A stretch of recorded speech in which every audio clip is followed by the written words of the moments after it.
Thriving sa kani-kanilang projects at endorsements sina ex-PBB housemate Shuvi Estrata at Dustin Yu. Ano naman kaya yung papayo nila sa mga bagong Gen Z housemates para sa Season 2 ng GMA at ABS-CBN Collab? Alam niya sa chika ni Athena Imperial.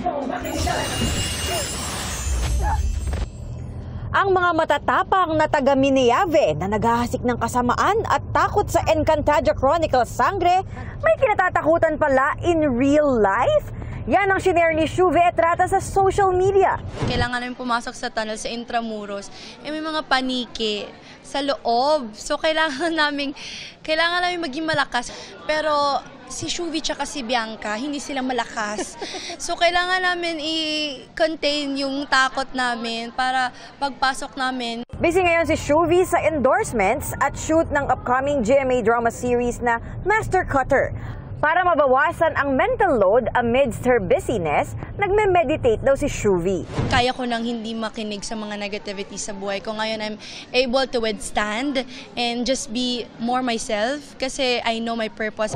Si Dustin Yu, bukod sa sariling business at mga shoot, may new endorsements din.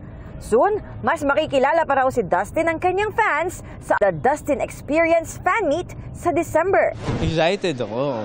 Lahat ng work mag-collaborate. So, excited na rin ako ma-encounter nila yung kung sino ba talaga ako. Kapwa excited sina Shuvi at Dustin para sa mga Gen Z housemates na magsisimula na ng kanilang journey sa loob ng bahay ni Kuya. As long as you stay true to yourself and just be kind. You're all emotionally challenged inside the house. So, it's a little bit of kindness will go a long way. Pakatotoo lang sila at i-enjoy nila yung journey. Pakatatag lang kayo at magagawa nyo rin yung gusto nyo gawin. Athena Imperial updated sa Showbiz Happenings.